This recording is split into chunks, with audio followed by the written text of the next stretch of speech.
How's it going, everybody? It's Will Chow here, and today I'm going to be doing something special. I'm giving you a bunch of different stories. I have a ton on rejections I have faced in my dating life.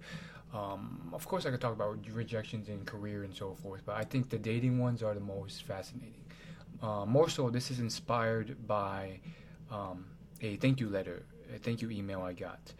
Um, First off, thank you letters and emails are what brings me the most joy and motivation to continue creating content. And I think they're a better measure of success for me than how many subscribers or listeners or followers I have. And it means the world to me that I'm getting more and more of these, especially considering how small my audience is. I mean, my YouTube videos, which I post every week, only get about 30, 40 views each, even though I've been doing this for years and years and have over 1,500 public videos on my YouTube channel on personal development. Before I get into what the thank you email said, I want to break down a little bit of a teaser as to what you'll get out of these stories. So, what's the point of these stories? Why should you care? Well, these stories mean a lot. I think these stories can impact people in different ways.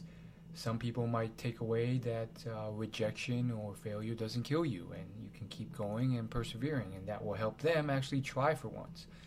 Others might take away something else, such as, oh, it's maybe it's not just being courageous that's you need to be successful, and that's just the first step. And I always thought it was just being brave that mattered. Others might just take away that this is a part of life, or they just might get the oomph to re-enter an area of life, whether that's their career or their dating life that they've put off for a long time because they thought it was over. And it just gave the push they needed to move on or return and try. I don't know. But this thank you email will give you a sense of what exactly it could mean. It's probably one of my favorite thank you emails of all time. It's a long email, so I'm not going to read the whole thing. And of course, it's personal. So just going to summarize it, read a little bit of it. I've been quietly keeping an eye on your YouTube channel for a few years. One of your videos played a role in getting me started back in dating, which ultimately resulted in meeting my fiance, who I'll be marrying. So that was absolutely incredible to me. This was initially going to be emailed to that was a quiet thanks. I admire your dedication to what you do. What you're doing on your channel and your blog is pretty amazing. I'm sure you've received a few emails like this. I appreciate one of your videos assisted in sparking me to get back into dating, leading to the love of my life and answered prayers. I appreciate how open you are in your journey. Okay, so you get the point. That's the thank you email, at least a good chunk of it. And you can kind of see how amazing that would be to me. I'm just so inspired and grateful and joyous of this thank you email because I'm just a regular guy with very little following. And if little old me can make an impact, such a life-changing impact on someone else, maybe you can do something great too. And this is the first one where it's like a serious impact. Like I'll get thank you emails and it's like, you really helped me or you really changed my mindset. But this is the first one where I've literally, I don't think it was fully responsible for him meeting his wife, but I played probably a decent role, a partial role in him meeting someone who he will spend a long time with, maybe the rest of his life with, severely changing the course of his life for the better. And that just means the world to me. And hopefully I've definitely taken part in that and reflected on how I can use that for this podcast episode. And he, of course, mentioned how being open was important to him, and how dating was important to him. So I felt perhaps, who knows exactly how sharing my stories of rejection will help you guys in the future. But you never know. As you can see with this example, it has helped this man in various ways. And I reached back out to him, gave him a very heartfelt response, and I want to learn more about him. He hasn't responded yet, but I want to learn exactly what video, what concept it was that got him back out there, so I could learn more about how I can use that to help other people and so forth. So without further ado, let's get into some of these rejection stories. There's a ton of them. I have so many to draw from, and it just goes to show you like how much I've tried and persevered. So let's just get into it. I'll start with one of my favorites. There I was at the mall, past dinner time, eating dinner by myself, just at the mall. I was going to eat dinner and then go back home and sleep. I just got from the gym, showered, everything, and I was eating somewhat unhealthy food. It was teriyaki chicken, fast food. It was my favorite type of chicken. I believe the place was called Sarku Japan. It was one of my favorite restaurants and foods, and I was just eating there, and I look over to a couple of tables down, and there's 3 other people. It's 2 women and 1 man. They are my age, so young, professional, and the women look pretty darn attractive. And this is huge for me because I don't live in the heart of New York City where there's flocks of women walking by you that are beautiful every which way, and you have millions of people to choose from. I live in an area that's more slower paced. So for me to see someone I was actually attracted to and my age was a rarity. I may, even when I'm really active and trying to go to all these social events, whether it's a dance class or yoga class, I may meet max 2 to 4 of these young women that are attractive. Forget about if she's interested in me or not. Per week, max, just because of the slower pace of my lifestyle and where I live, which isn't always ideal, but you make do with what you can financially handle. And so anyhow, the man is Asian American. He doesn't have glasses like me, so he's less dorky. He's also more muscularly built than me. And they've just casually chatting away, eating dinner too. The 2 women, one is Asian and then one is white. The white woman has this incredible like gown dress on, and she's like, it's one of those like crazy like waterfall billowing cascading dresses that kind of just like look really cool and very sexy and attractive. And I'm there and I'm just like, oh, I don't know what I want to do. I kind of want to approach, but I can't. But then like I never get a chance anymore if I don't do anything. Maybe another month until I see someone attractive. And, my life's ticking away. And I'm just like, fuck my situation. And I don't curse often, so you can tell, like, this is a really tough situation for me. And I'm like, I can do single person. But when there's a group, that's a different dynamic.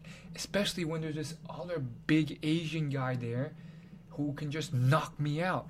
If he thinks I'm hitting on them and he gets jealous, he's going to punch me or it's going to become some confrontation. And I don't like confrontations. So I'm there like freaking out. But part of me is like, you got to do this. And then that part of me that's like, I got to do this is also like, fuck, I don't want to do this. It's going to be so horrible. But I have to. And so I'm just sitting there just kind of like in this weird world. And then I decide I'm not going to do it. And then I decide I'm going to do it. And then for another like 10 minutes, I'm like, I'm not gonna do it. I'm just gonna eat this dinner, enjoy my time here, and then leave. So then, like, quite a while passes away. I finish my dinner, which is massive because I ordered double chicken, and I'm done. And I'm like, are you gonna do it or you're not? Because it's gonna get awkward if you don't. And I've been in many situations like this. Sometimes, especially when it's confrontatious, I decide it's best not to. In this case, like sometimes, I did it. I don't know what it was. I think I don't know. I thought maybe the guy wouldn't be confrontatious and it would perhaps work. And I kept telling myself, just do it in the most polite way possible. That way, he's less likely to knock you out. If you show that you're about to leave, if it's not desired or accepted, then leave. Show your politeness and respect, and he's less likely to knock you out. So I walk up to this guy, and by the way, he's Asian American and jacked. Not jacked, but like more muscular, and that's saying something because it's rare for me to see another Asian American, let alone one that's as tall as this guy is, as muscular. And I'm thinking like maybe this guy is like one of their boyfriends, but if he was, like, then like at least one of them single is what I'm thinking. So I'm in this weird situation, and I think part of it's just like the tragedy of my life. I'm like, man, I'm almost 30. Like this stuff's not working. I gotta try something. I might get knocked out, but if I do it with grace and politeness, at least I improve my chance. At least I'm trying to improve my life. And it's better than dying alone and so forth. So, okay, let's get to the point. So I walk up and I say, as my usual approach, I'm like, excuse me, sorry to bother you guys. This is very hard for me to say, but I saw you over there, and I found this woman particularly attractive, and I don't want to get into any problems here if this is your girlfriend. And that's when he cut me off. The guy he saw me and he was super friendly. He was like, "Oh man, have a seat, man." And then the Asian girl's like, "Oh my gosh." And then they sit down, and then the girl, who turns out to be Russian American of some sort, she's like kind of shy and like sheepish. And then I'm completely flabbergasted. I sit down next to the guy. The two girls are on the opposite side of the table as me. And also I'm kind of happy now because usually, people assume the Asian guy likes the Asian girl. And I was kind of proud of myself for distinguishing who I actually like, rather than like copping out and making them assume who I like, and then having confusion there, and then me thinking I like the Asian girl.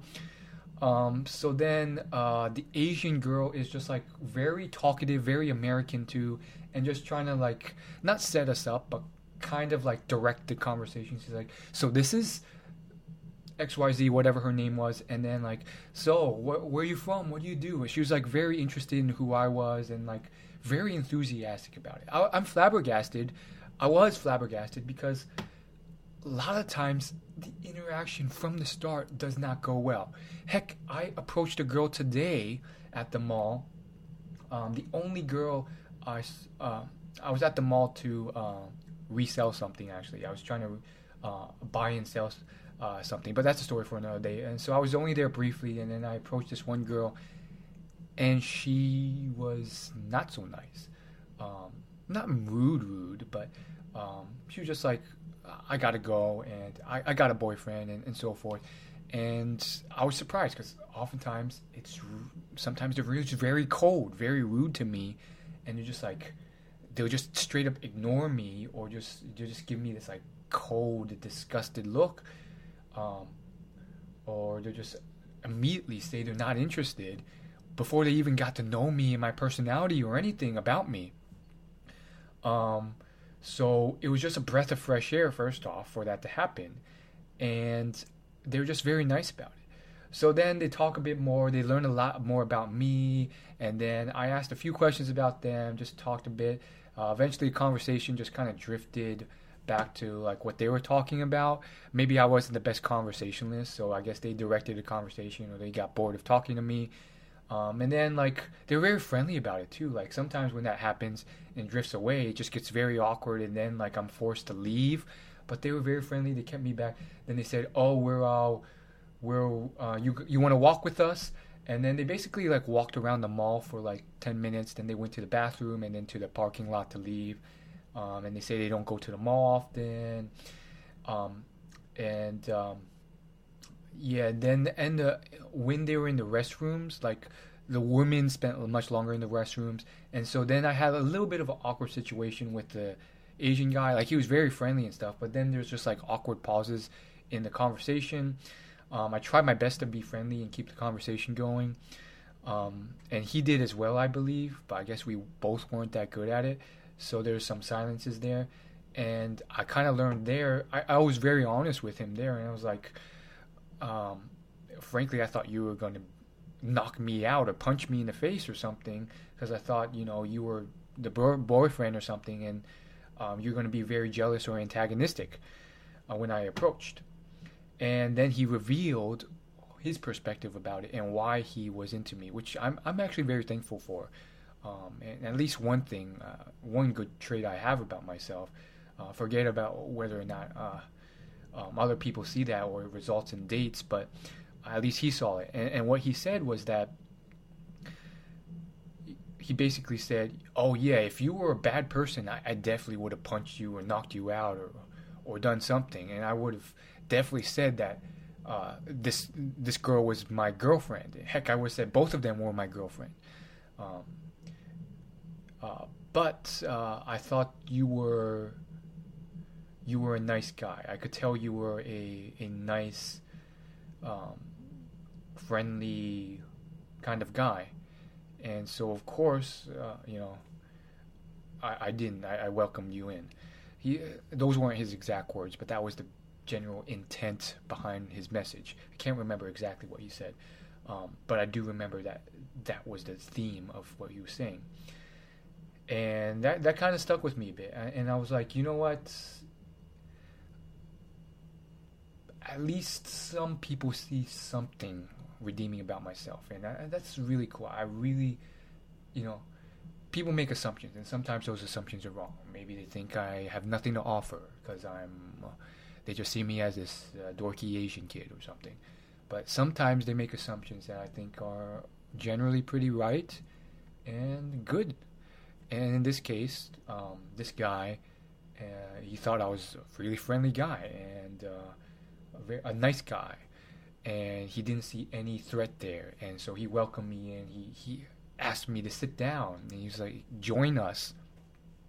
So from there, like the Asian girl was always very talkative. The Russian girl was, I wouldn't say super shy, but she was less talkative, and so they just kind of talked a bit and talked about like what they were doing and enjoying. They mostly talked amongst themselves. I chimed in when I could. And the Asian girl, I think she may have been slightly into me, but she knew I was into the other girl, because she kept asking me questions about myself, and I just by the way she was talking, like she was kind of into me. She was like, "Ooh, you do this," and then but then we hit the parking lot, and I sensed it was like a time to make some type of move. So I was like, "Hey, if you want to stay in touch," kind of leaving the door open in case she wasn't interested at all. I was like, "If you want to stay in touch, I can grab your Facebook." And then the Asian girl was all kind of teasing, and she was like, uh, "You can drive her home," and that's very trusting. I would say most women are the opposite. They're like, you're going to drive home with this stranger tonight?" But she was like very trusting, and she was kind of joking. I don't think she was serious. And then the Russian girl, was like, "Oh my goodness, you're gonna trust me? You're trusting me to go with this person?" And then I was like, "Yeah, that's kind of a good thing. It means you trust me." And she was like, "Oh yeah, that's kind of true." Then she gave me her Facebook, and from there, never responded to me. I messaged her, and I was like, "Hey, if you ever want to, we can grab a coffee or something. And yeah, she wasn't into it. I guess she wasn't into it. She also mentioned that she was moving to like Texas or some army base of some sort very soon because she worked for the army. I think she was a translator or IT or something, but I mean that may be a large part of it. Who knows? She was leaving soon, so maybe she wasn't interested. She didn't respond to my message on Facebook. She did add me as a friend, and that was it.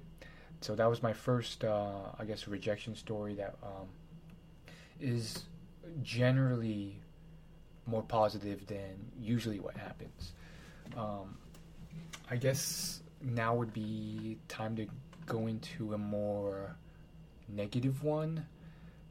I could tell you more positive ones, but let's dive into some more negative ones.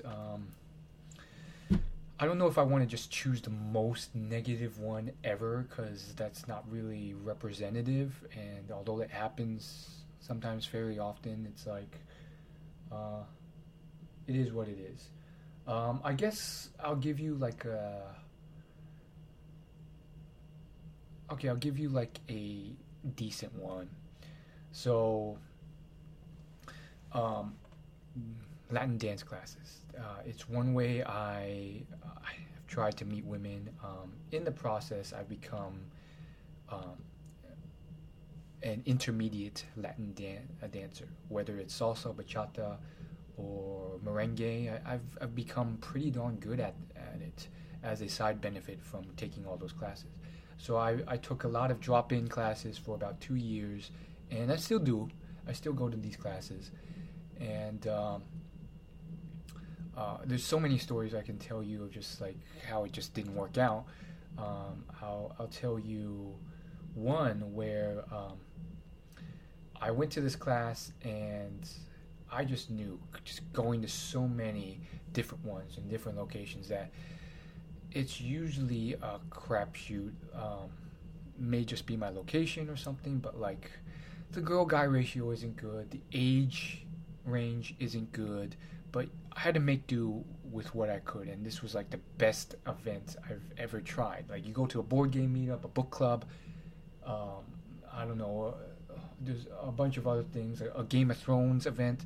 It's even worse. So I kept going to these, and one time I went to one, and I was just like, there's a bunch of people there, but the girl-guy ratio, I didn't have time to count. I just knew it was moderately bad, but I didn't have time to count because I was focused on learning the steps, and I didn't want to be this creep who other people could see was counting the number of girls and guys and doing that math in his head. But then the instructor, like halfway through his lesson, told everyone to line up, girls on one side, guys on the other. And then it just became apparently obvious. There was like 2.5 times as many guys as girls, because the guys were lined up on one side, girls were on the other. And I'm like, darn, yet again. I'm not surprised, but I am surprised. Like I feel like, this is a more feminine thing, so it should attract more females, but I guess I'm just in a really crappy area where a lot of guys have the same idea or something. Anyhow, I'm there, and I'm like, okay, I'm just going to continue and do what's best, because I already paid for the lesson and everything. I continue, and then I go through a few classes, because this one, it was like a double package. You get like 2 classes or something. Then there's a social dancing afterwards, and I guess during the class, first off, just because they're girls and in my age range doesn't mean I'm interested in them physically, and they're interested in me. So that even lowers the pool even further, assuming they're single. So like, yeah, there was like almost like no one in the class that like met that standard, and like I had like a few moments. You only have like maybe 10 seconds to talk to them, before you have to do the move, and then they tell everyone to switch partners. So I guess I'm not the best conversationalist either, but I'll just say like, hey, what's your name? And then they say something, and I ask one question, find out a little bit more about them, and then there'll be like a awkward silence for another like 5 to 7 seconds before um, I would have to do the move, and I would do that, and I did that for the last 2 years, and like it wouldn't really result in anything, wouldn't result in dates or anything.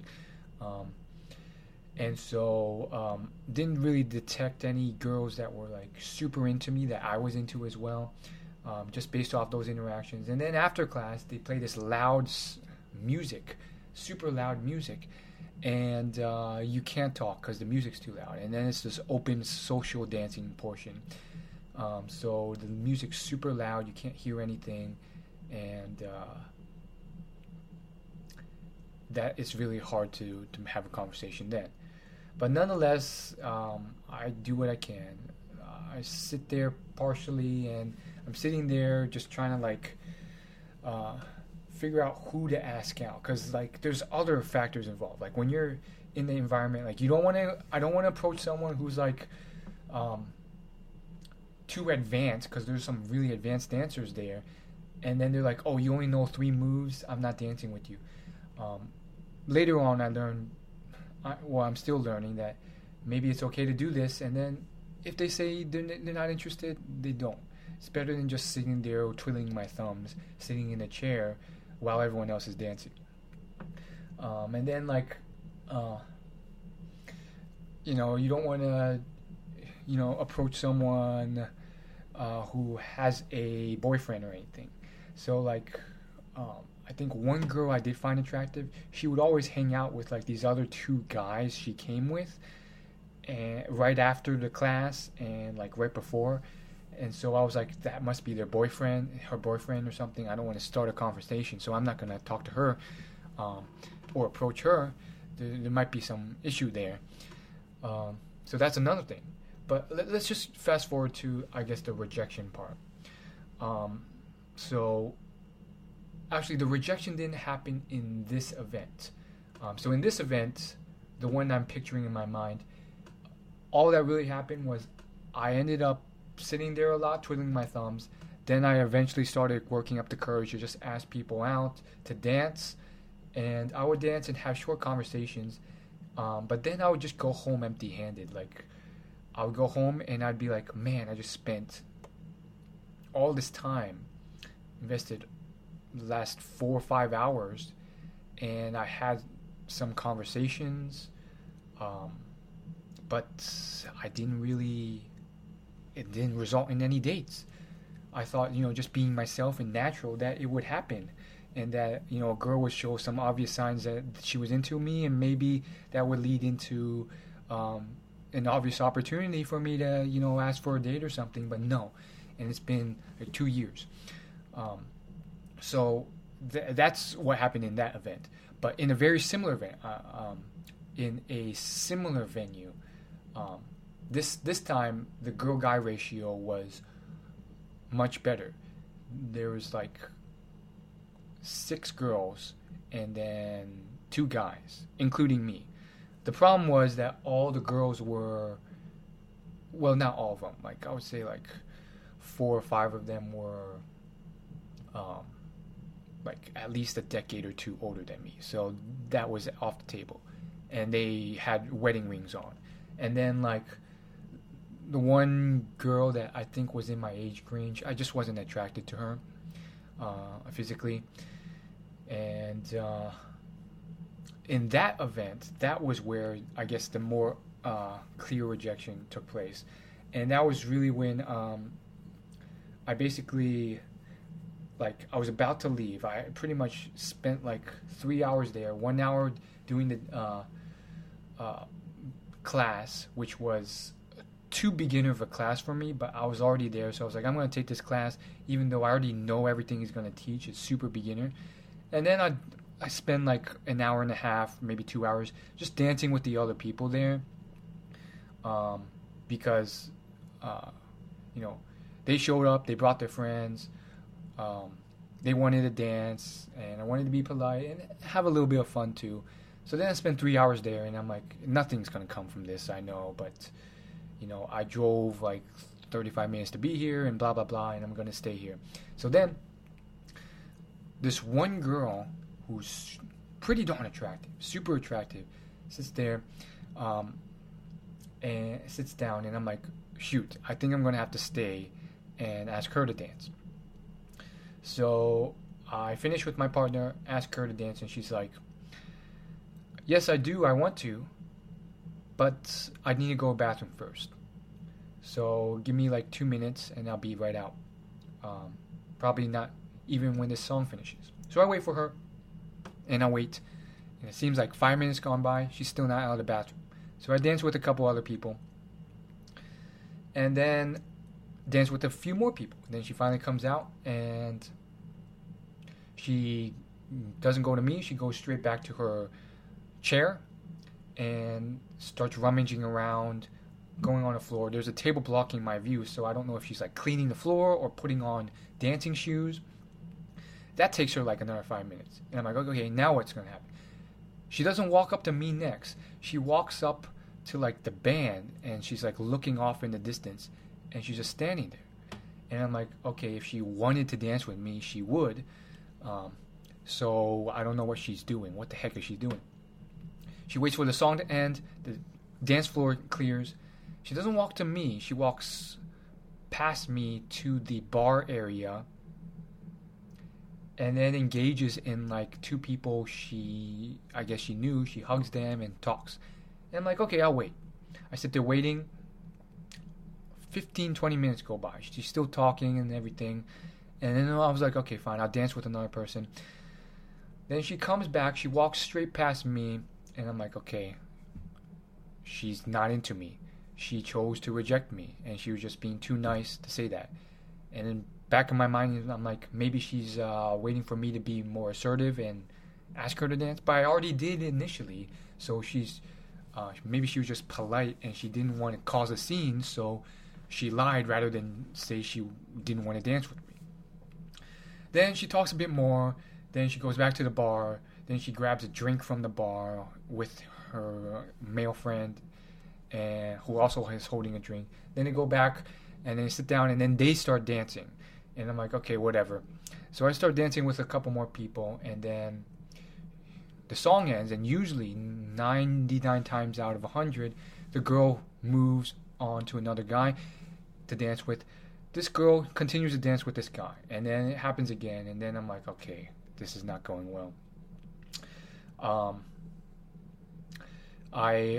I'm about to leave at this point because it's like 4 hours in, and I'm like, this just sucks. I'm just so frustrated here.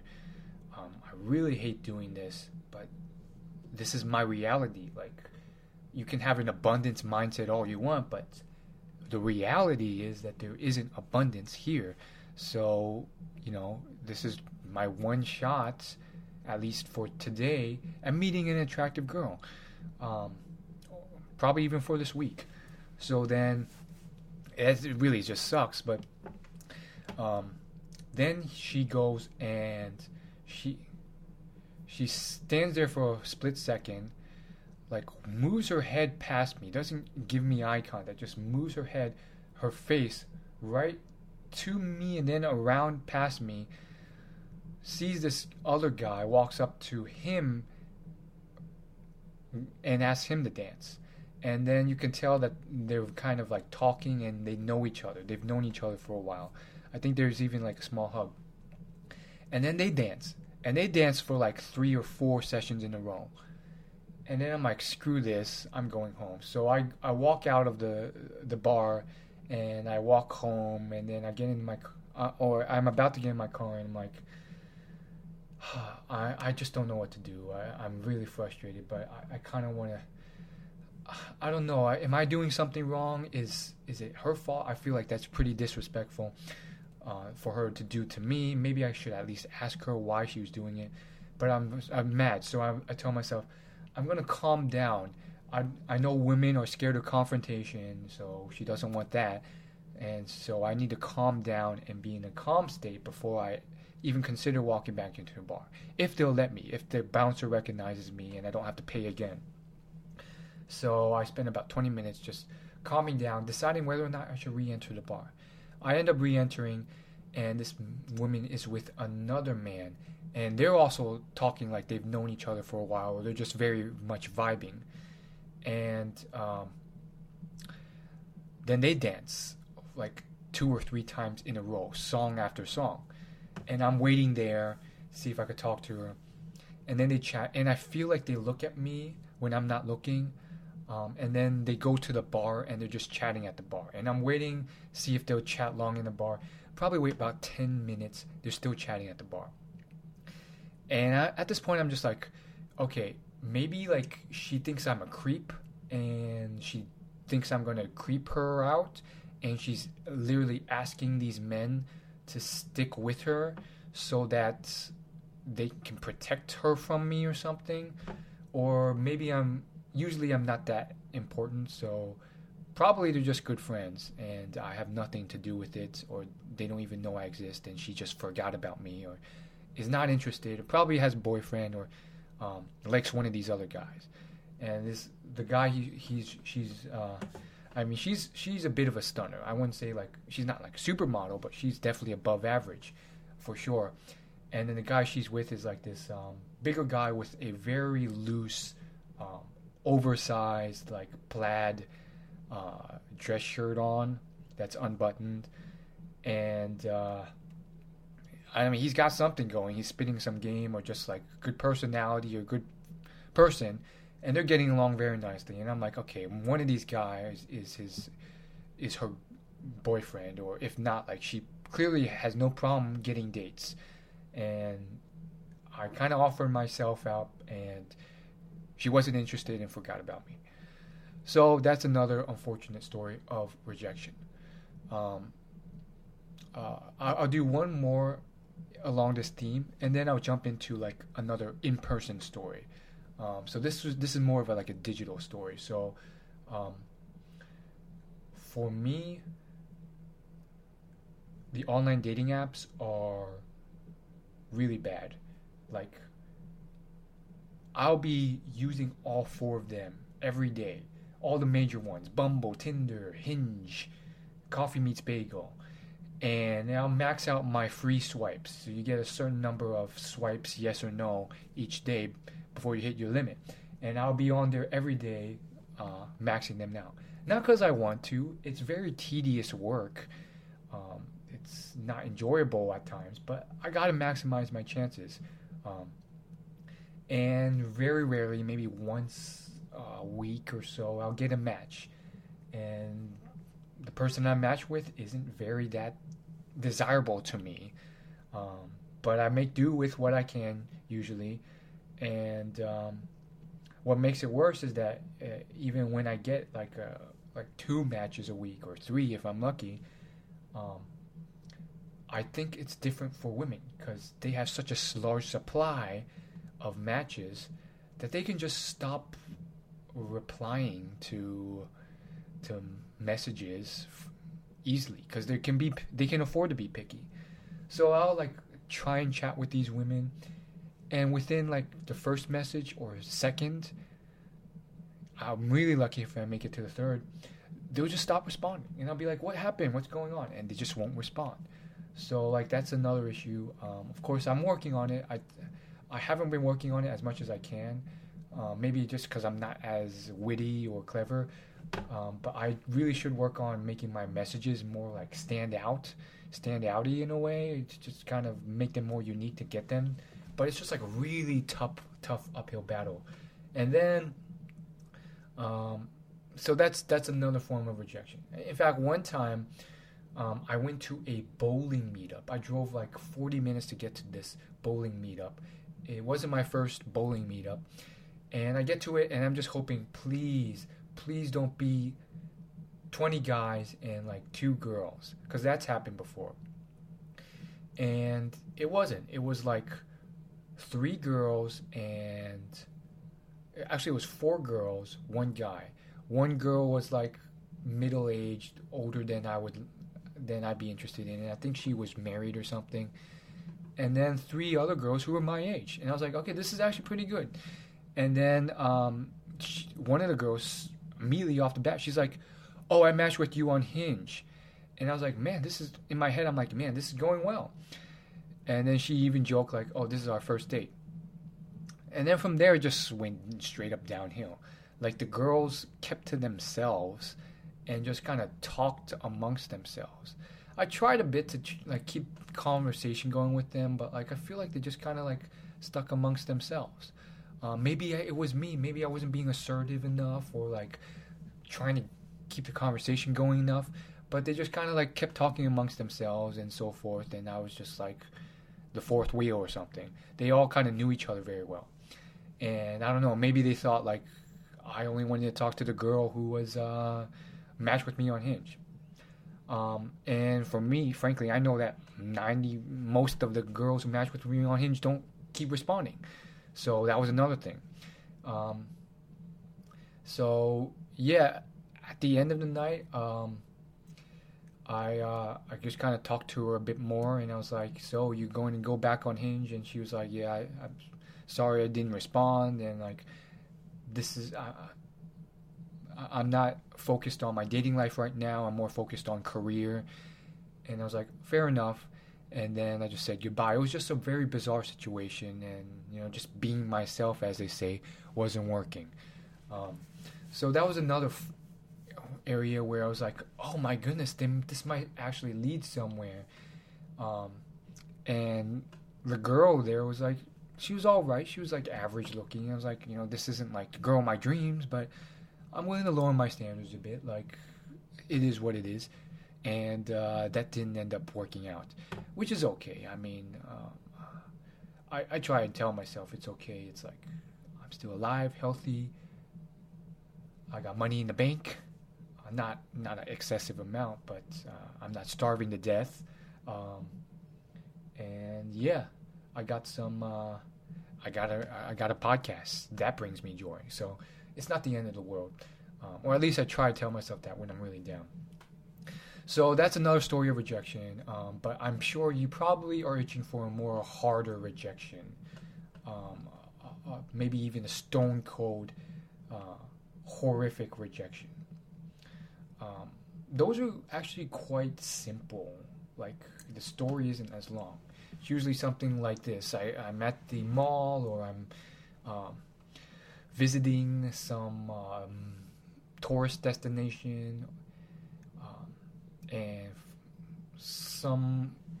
for some strange reason, I sum up the courage to talk to this beautiful girl. And I go up and I say my thing, and I say like, excuse me, I don't mean to bother you, but I just found you. And this is where I really kind of choke up, because I don't like the word adorable or cute. It just kind of seems weird when I say it, but I don't know what else to say, because that's kind of honest. That's true. Like, I would like to say attractive or hot, but I usually say adorable or cute. And I say that, and then the girl either completely ignores me. Like, she heard me. She saw me, and she just completely ignores me. And I just get really offended and really angry, and then I dwell on it for the next couple hours.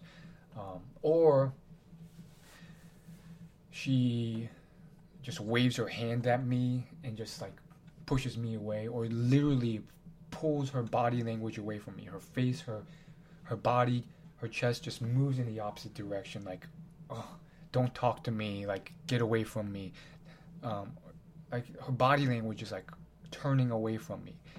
And that's it. Like, the actual story of those rejections are very simple, but they get me very frustrated and angry. I tell myself, that's not even fair. Like, this person doesn't know anything about me. She hasn't got a chance to like really see my personality, what I have to offer, what I've achieved. She's just making all these assumptions about me. She assumes I'm this average person, and it's not fair, and I have so much to offer, and she's so superficial and judgmental. And that's the stuff I say, and I think, to be fair, I think we all judge a bit, and maybe I'm being too harsh or critical or sexist or disrespectful in a twisted way by not assuming that maybe it's another reason, or maybe she did get a thorough assessment of me, and an accurate one based off just what she saw.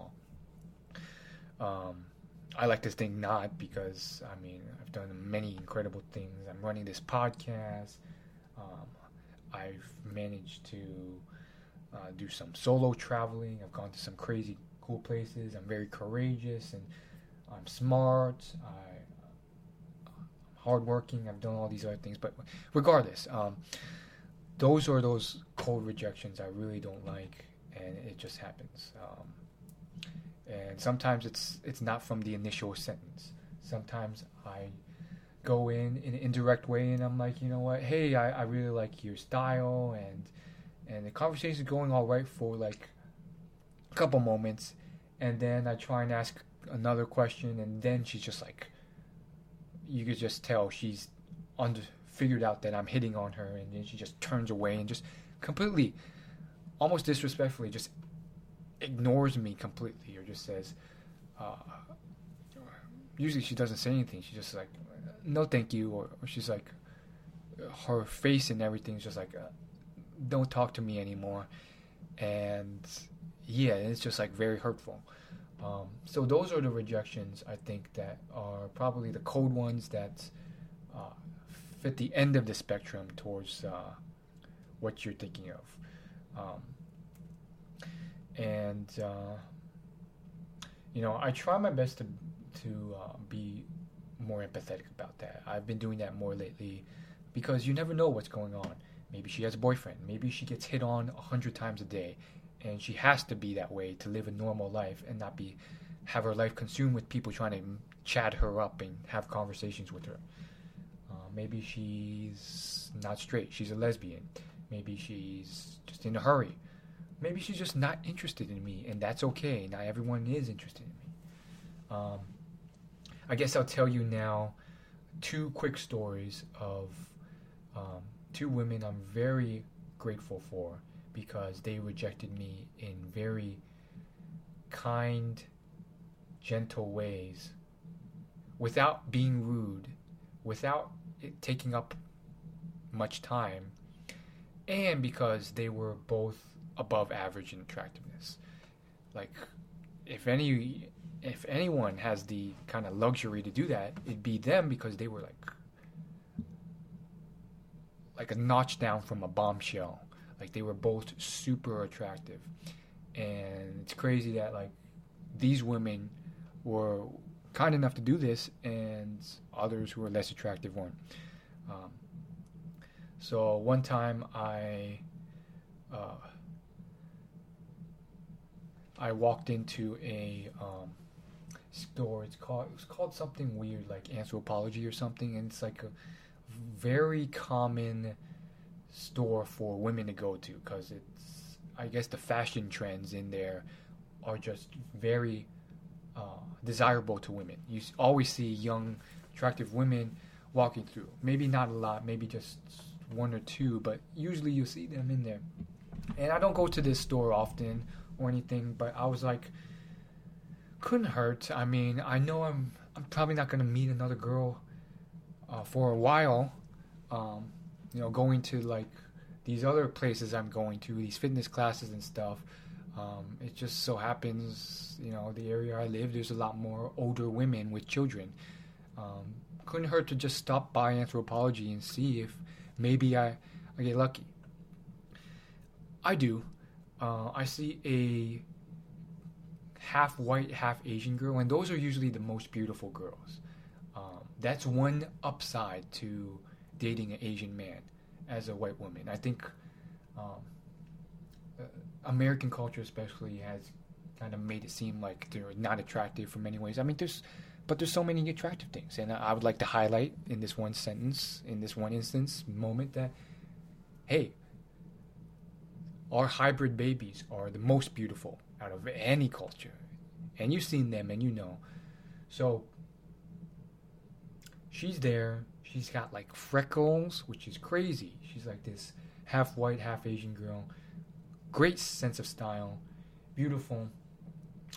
I hadn't done this in a while, so I was rusty. I was working up the courage. It took way too long because you don't have those moments. There's been so many times where I didn't approach immediately, and I just lost the chance completely because then she got into a car and left, or some crazy, unexpected thing happened. It happens all the time. Like she takes a quick turn, and you lose sight of her, or then she's there with like, then she meets like 50 friends, and then you're like, oh, okay, I can't approach now, or then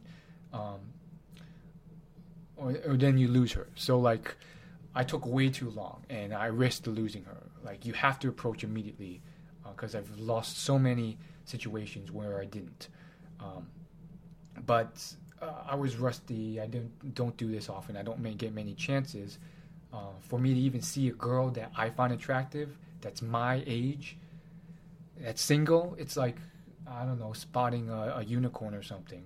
Unfortunately, maybe one day, hopefully, that won't be a problem anymore. Maybe I'll one day live in a huge city, and then I'll have other problems, competing with other guys. But long story short, I approached this girl. I sum up the courage, and I just say my standard line. I just thought you were very... No. I actually started indirectly. I was like, hey, are you from this area? Like, where are you from? Oh, you went to this school. Oh, I know some people from there. Blah, blah, blah. Oh, that school is actually really good for this and that. And then I transitioned fairly quickly into something like, hey, you want to grab some coffee sometime, go on a date or something like that, which I'm very proud of, because usually what happens, especially after I've been rejected like 2 or 3 times before, I lose my enthusiasm, my persistence, my courage to close and ask for a phone number or anything, because even if they are friendly and seem interested, like I just feel like I've been so much of a hindrance and annoyance to the girls before that I don't want to do that for some reason, which is stupid, because I've also lost opportunities because the girl was into me, but I was so discouraged from my previous rejections that I just had a nice conversation and left without asking for a number or anything. Because, quote unquote, for some reason I felt like I was, being an annoyance if I were to ask or something like that. But anyhow, this time I did ask, and then she was like, sorry, I'm married, and then she showed her wedding ring. And, I mean, I'm very glad that she was loyal to her husband, because you see so many stories in vlogs and videos of people cheating or catching others cheating, and you see the divorce rate, and it's just despicable, and you hear these stories about how everyone's cheating. So it was very, I think, maybe it's the smaller town, country vibe or whatever, but I respected that. And then I was like, hey, why didn't you just say that from the start? Because, of course, I'm very into, like, honesty and loyalty, and she was like, well, I didn't know that was your intention from the start. And I was like, that's a fair point, for sure. And then I just said, thank you, and have a nice day, and then I left. Or I may have just said, have a nice day. I don't think I told her, but maybe I should have, but I was very grateful for the way she was very friendly and kind with her response. She didn't do something crazy, like she didn't ever show me any disgust or weird, disrespectful, rejecting attitude. She was just like, by the way she looked at me and talked to me, in the words of her mouth, it was always, she showed respect, she showed, she saw me as an equal, and I was very appreciative of that. And then another similar story happened where I just walking around the mall and saw these crowds and saw this one girl walking alone, and from the back she just looked like a smoke show. Now, she wasn't like some supermodel or Victoria's Secret thing or anything, but she was above average for sure. Like, she had, like, her breasts weren't like big and perfect or anything like that. She just had she had smaller breasts and stuff like that. So, like, I don't want you to imagine her to be some like straight up supermodel perfect girl, but she was clearly above average. Brown hair, beautiful, great sense of style. She was wearing a dress. Um, Clearly, maybe not athletic, but took care of her body. And yeah, sometimes you just don't get a chance unless you go immediately. She had a pep to her step, so she was maybe not in a hurry, but going somewhere. So I had to make a decision. I had to stop her now, and if I didn't approach now, from experience, just so many times where she just like turns a corner, or then she gets in the car, or you lose her. So I approach her, and then I'm like, hopefully her face looks amazing too. I don't know from the back. I stop her, and her face is like amazing as well. She has like a pierced nose. I'm not into pierced nose, but like her face was beautiful. Of course, not like perfect or anything, but like definitely above average. Like this is like a 1 in 500, 1 in 1,000 face. You don't see too often in women. Not a 1 in a million or anything crazy, but like this was like wow, like, and that's rare. So I'm like, hey, and at this point, like I usually rarely ever like let that attractiveness severely affect my nerves or how I talk to her, because I know women want to be treated normally. They don't want to be put on a pedestal, even if they are super attractive or whatnot. So I'm fairly chill with it, and I'm like, hey, I just saw you around, and I thought you looked adorable, and she cut me off there, and she was like, she was also very friendly and polite about it. And again, very grateful and respectful for that. She was like, I'm so sorry. I do already have a boyfriend, so unfortunately I can't. She said something like that. I can't remember her exact words, but it was very respectful. The way she looked at me, the way she smiled. There wasn't no look of complete disgust or like, why would you even think you could do that, or blatantly ignoring me or ignoring my existence or anything weird like that. And I smiled, and I was like, thank you for telling me in such a nice way, polite way. I really appreciate it, or something like that. I actually thanked her for her delivery. It was just something very concise like that, and then we both went on our ways, separate ways. That was spectacular to me as well. It was like, wow. Of course, I was really bummed that I was rejected and she had a boyfriend, and like, who knows if that was actually true. Probably it was, because tons of people have boyfriends. But I don't know if she was actually... some people just say that just to get away from someone or reject them kindly.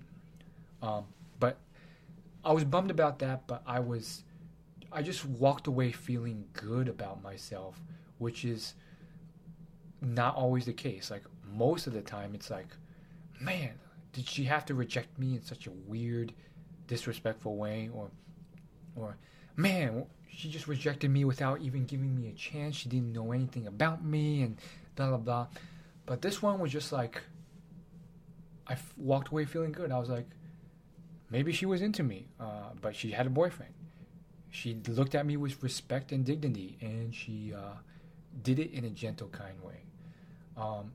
Now, again, I can't say that the people who did it wrong are bad people. I've been employing empathy more and more lately, and you never know. Maybe, and I've heard this happens quite a lot, women are much weaker and from a body perspective, and I don't want to enrage any feminists, but it's true. Like, from a body perspective, they're generally much smaller and more vulnerable to attacks and stuff, so they're more on guard for their safety as individuals walking around in public. So from an empathetic standpoint, I can potentially see why women might reject people in weird ways, or just not be into it. Maybe they just they got into confrontation with another guy who was so offended that he attacked the girl, or she just got harassed all the time. You never know, and they may have found that the best approach would be just to keep ignoring and don't give them any sign that you're into it. Otherwise, it encourages them to continue harassing them. Who knows? But just employing some empathy. Like, you never know exactly why someone was rude, and I think if it doesn't ease my frustration with how I was dealt with, at least it gives me a better sense of the world and an understanding of why I shouldn't be angry or frustrated, and maybe more about the reality and complexity of the world. So I've shared a lot of rejection stories today, been open about it. I have plenty more, and I can share those at a later point. I'm trying to think if there's one last bonus one I can share now, just to kind of end the day with. I feel like that last one was pretty good, but I think maybe sharing one that was once again more devastating or just not so pleasant may be helpful. So I'm going to think of one and just share it with you to end the day. But I don't want you to leave this podcast with a sour taste in your mouth. I want you to leave with the sense of positivity and calm that have currently kind of talked about. So keep that in mind when you hear this last story of devastation. So there's a few I could tell you. I could tell you some of them in college, and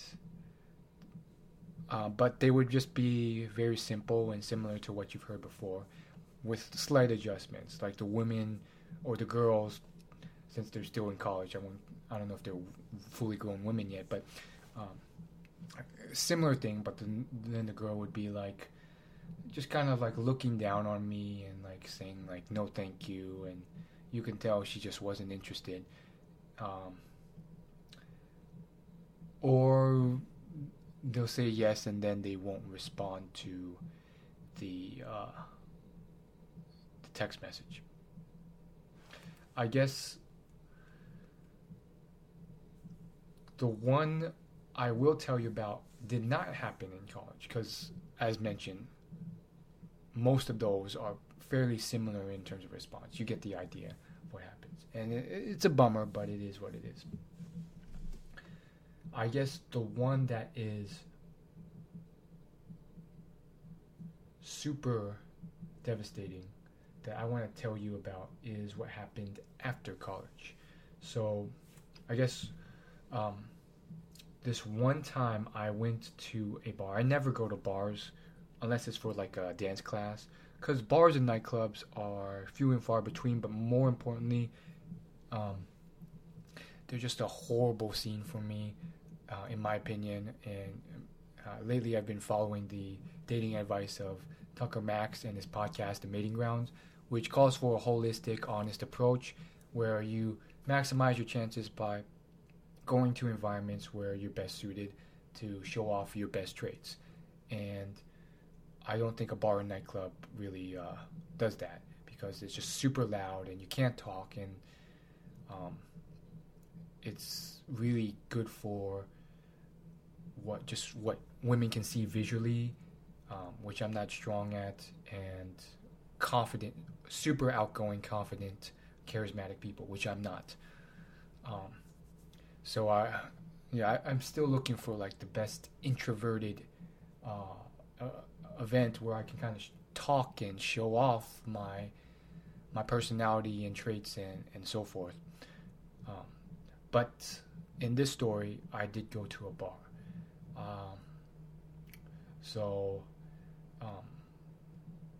Long story short, this one guy I knew who was a bit crazy, a bit loose cannon, kind of my opposite in some ways, more outgoing, more socially suave,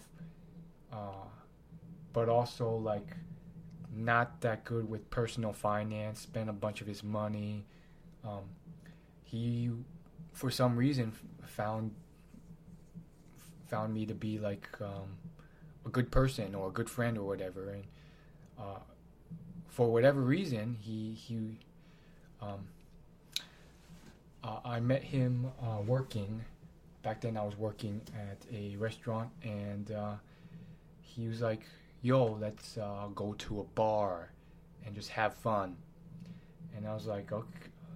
At the time, part of me was like, "No, no, no, I'm not going to this thing," in my head, and then part of me was like, "Nothing is working for you in the dating realm. Just go to this thing. You might be scared out of your mind, but just do it." Um, and I went with him, and then he invited another guy who was also like semi dorky, also kind of like looking our age as well. We're all the same age, and he was like, we're all trying to get girls, but also have fun.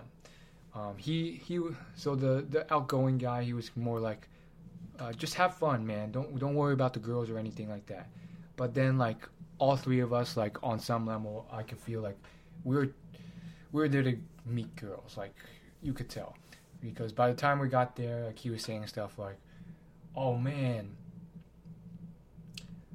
I left my girl to help you with your girl," or um, "Let's bounce to another place," or like the girls there or in this city are better in that city. Um, so yeah, I was feeling out of the element, but I go to this bar like for the first time I've ever been to one, and it's just basically it's a weird situation. There's an actual bar with a table on the first level, and there's people there like drinking and stuff like that, and then a bunch of others just hanging out.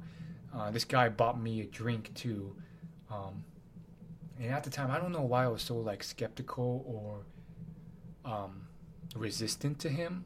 Like I told him I don't drink, and he was like, "I'll buy you a drink." He literally bought me a rum and coke for free. He got a drink. He gave the other guy got a drink. Um, and I don't know. I was just so resistant to being his friend, letting him be my friend. He was definitely being super friendly to me, and I don't know. Maybe I was suspicious of him, of trusting him and being safe around him, or something like that. Part of it was probably like my personal development history. I was like, of course, there's that saying that's beaten into your head. You're the average of the five people you're around, and I just saw him as like maybe not so good with his personal finance and other things. But then he was better than me at dating, at least a bit. I wouldn't say he was like super good, but that was there. But I don't know. Maybe I was just a bit too harsh with him. Like I was there with him, but like there's definitely some barrier between me and him. But I don't think he noticed it as much. He was like, "Come on up." So we go up to the upper level, and the upper level of this bar, this was like a weekday night, maybe it was a Friday night. The upper level was a straight up like, it was packed to the brim, mostly young people there. The girls were mostly average. I mean, what do you expect? And there's no like person selling or serving alcohol there. It was just this basic giant makeshift room turned into a like, I guess you can call it a nightclub, but like not really. There's a screen projector projecting onto the wall. It was a rectangular room, and the projector was just straight up auto playing a playlist of pop music videos. And then everyone was crammed in there, and they were kind of just like bumping to the beat, dancing a bit, and then like drinking their alcohol if they had any in their hand. It's a weird kind of like semi-amateur environment. Like this was no Las Vegas nightclub, but it was a bar in a major city. So the whole situation was kind of weird. Like I drove like 30-40 minutes and then found parking to get here, and basically, here's where the rejection is going to come in. We dance a bit for a while, and then, we're just having fun, like, as a group, like me, him, and the other guy who I went with, who was very friendly, and I had a more connection with him, probably because he was more nerdy. And the outgoing guy was kind of leading the interaction, and he clearly, at the moment at least, wanted all three of us to just be together and party and have fun. Like, he wasn't worried about talking to the other girls. I was kind of looking over his shoulder, looking at the girls and everything, but he was just like, okay, let's have some fun and stuff like that. Then we do that for like 2 to 5 minutes, dancing to the song. The song's alright. I'm kind of like self-conscious there. I'm like kind of bumping to the song, but it's one of those like cheesy, like mainstream songs that you hear that's kind of good but kind of feminine, and I'm like trying to enjoy the moment. So is the other two guys. And then after the couple songs, he's like, let's go back downstairs, or grab another drink, or just like see what's downstairs. And then as we're walking down, I see this one girl who's like slightly above average, nothing special really. I would say slightly above average, not average. She had dyed blonde hair. You could see her dark roots. Nothing amazing about her. Like, she wasn't like my dream girl or anything, but she was like moderately attractive. Probably the most attractive in that room, at least to me. I think there's definitely some subjectivity here, because she was, again, just this like girl with like a average body, and blonde hair. And I was like, hold on, I want to talk to this girl. And then the outgoing guy's like, no, go down with me. And I'm like, no, I want to talk to this girl. And in my head, I'm like, why are you holding me back from talking to this girl? And he was like, no, go down with me. And I'm like, no, I want to talk to this girl. And he's like, kind of like resisting me. And I was like, no, I really want to. And he was like, okay, fine. We're going downstairs. So then they both go downstairs. And then I walk up to this girl who's like towards the front of the projector. And then I tap her on her shoulder and I wave at her. The music's very loud. And I say something like, hey, like, where are you from? Or like, hey, how are you? Or something like that. She looks at me and then ignores me. She like literally like looks at me, sees my face, and then just like looks past my shoulder and pretends I'm not there.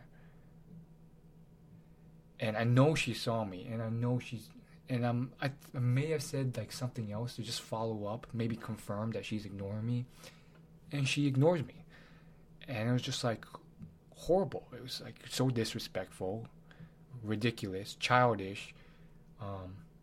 At least like say like in a polite way, not interested. So I was bummed about that. I was young too when this happened. So I go back downstairs, kind of angry, kind of flustered, kind of like laughing it off. And my friend, the outgoing guy, he says, "What happened?" And I told him what happened. And he was like, "I told you that's not how you do it. That's not how you do it." And he said that a couple more times, like, that's not how you do it. That's not how you approach. He never really told me how to approach or really showed me. We went back upstairs and just kind of like did the same thing more or less.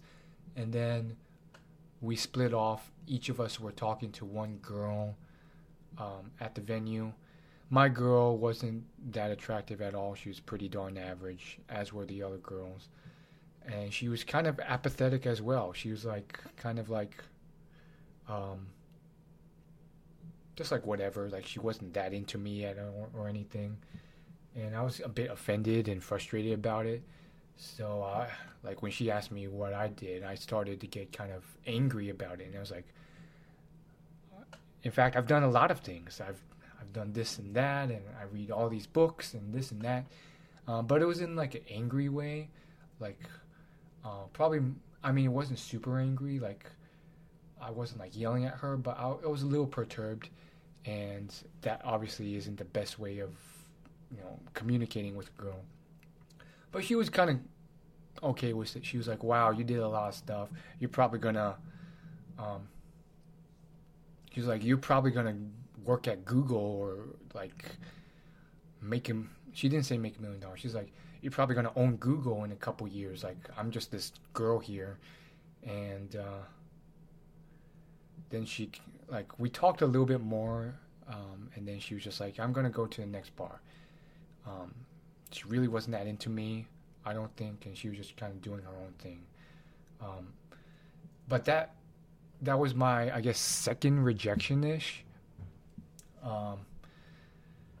Like, she was kind of into me, but kind of not. She was like a bit just kind of like doing her own thing, and that statement she said, I thought about that for quite a while afterwards. She was just like, "You're probably gonna own Google in 10 years. I'm just this average girl." And it was really bizarre to me because it's like, yeah, maybe I will, and yet you're still not attracted to me. And it made me think a lot about like what makes a girl attractive, what doesn't. Maybe, usually, future potential and wealth usually does attract women, but it didn't for her. And I don't think she was a girl with like super low self-esteem either. I don't think it was some like weird issue where she had self-esteem issues. It was just this thing. It was just like she wasn't attracted to me. It wasn't because she thought I was out of her league. It was just for some reason, like most other girls, they weren't into me. And it was just very interesting. It got me thinking about the science of attraction. I already was, but it got me thinking about it more, and just like myths that men assume, like, oh, if you're rich, you'll naturally get girls, which isn't true. And just what was the truth and what did matter. And although I conveyed that I had potential and all this stuff, which I think you should do, it didn't impact her in that way. And perhaps, I don't know, maybe girls are just looking for something else at that moment in time. Maybe they're looking for a muscular body, just someone they can hook up with, or someone who's just very fun and exciting and brings that energy to them, and maybe is funny and kind. They're not looking for some superstar who's nerdy and not that pleasant to look at, and in 10 years might be some somewhat wealthy computer programmer in a bar scene. So it got me really thinking about like what different people look for and what different people in different environments look for. I didn't have answers then, and I can't say I have complete answers now for that question. But that was my second rejection, and then of that night, and then